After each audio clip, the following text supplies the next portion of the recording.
All right, and welcome to some bonus Joe for LeetCode 1470, Shuffle the Array. I had to cut the last video a bit short, so I thought I'd follow up with a quick bonus video. So, 1470, Shuffle the Array says, given the array nums consisting of two n elements in the form x1, x2, so on and so forth, y1, y2, up to yn, return the array in the form of x1, y1, x2, y2, up to xn, yn. So this is just saying you're given an array of two n elements. The first n are x's, the second n elements are y's. Now they want you to return an array interleaving the x and y values. So the first solution we came up with beat 66% of other solutions for runtime and 33% for memory. We tried a second attempt and it did worse. 59% for runtime, 33% for memory. So let's go back and take a look at our solution and see if there are things that we can do to improve. Now, our solution, as a refresher, we have a result. We create two indices, an x index and a y index. We start the x index at 0 and the y index at n.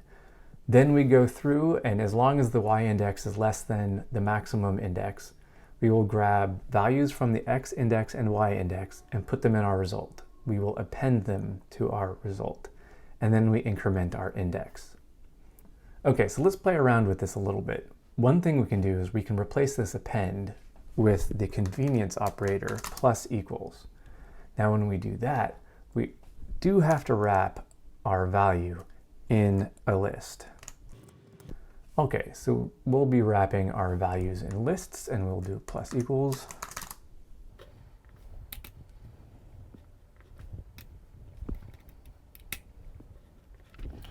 And I think the other thing we'll do is we'll replace this max n. We'll go back to what we had before because it did seem to have a better runtime. So length of nums.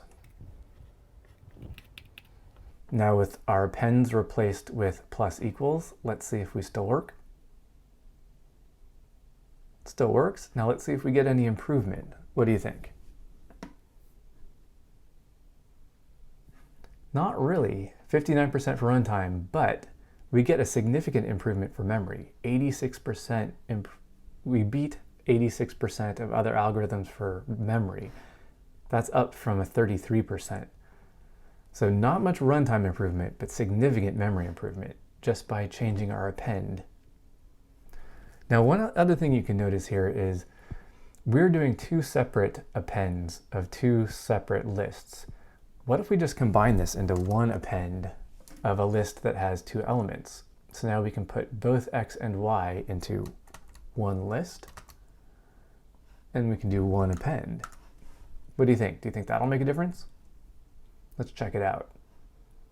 So it still works. Now will this improve our runtime at all?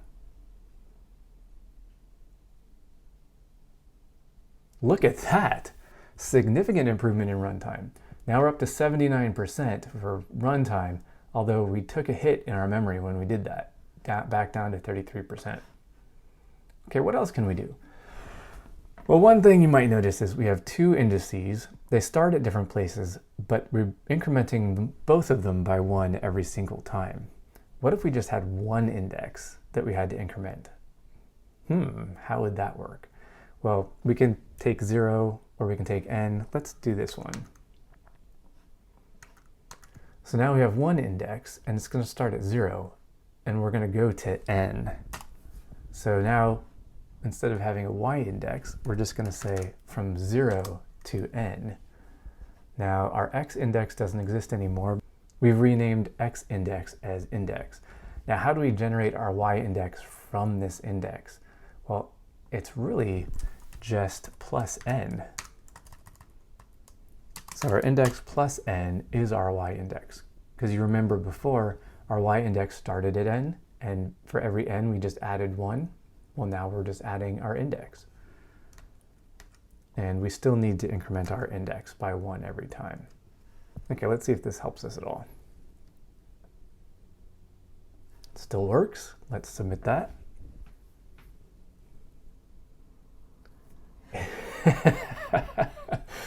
We perform worse on runtime significantly, but we perform better on memory. That is surprising. I thought for sure we would do better on runtime. Okay, what else can we do? What if we did it the other way around? Start index at n, and we go to length of our nums, and instead of index plus n here, we say index minus n here. I know these should be equivalent. There shouldn't be any difference in these. Let's see if that makes any difference. We're back up to 79%. I have a feeling these aren't really changing anything under the hood. All right, one other thing I wanted to try. So let's go back to, let's go back to how we had this before with our result. So it seems like splitting our list into two did perform better before. Let's see if this performs better.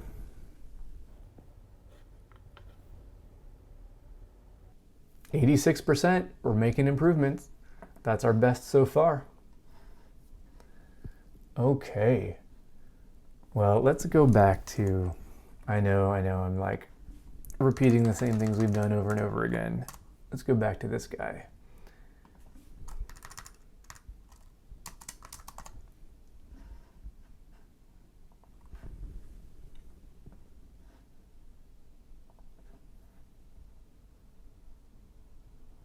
And that is our winner by far, best yet. 99.85% beating all the other algorithms out there. Okay, not all of them, but 99.85% of the other algorithms out there for runtime. Beats 33% for memory. Winner, winner, chicken dinner. I have no idea why this one is so much better, other than possibly adding is faster than subtracting. Honestly, I don't really know. We're just playing around with this a little bit just to see if we can make some gains. Yeah, this seems to be the best one so far. I'm going to try this one more time, just to make sure it's not a fluke.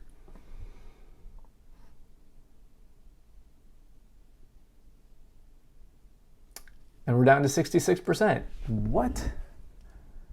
So I have a feeling that the time calculations on this are just so tight that even a little variation can cause these percentages to be thrown off.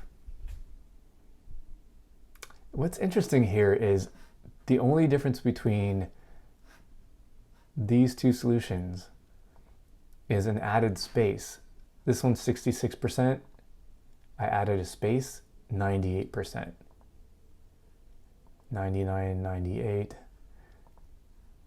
So for some reason, adding some white space made a difference. I kind of doubt that. My guess is this has more to do with the tolerances on these runtime checks.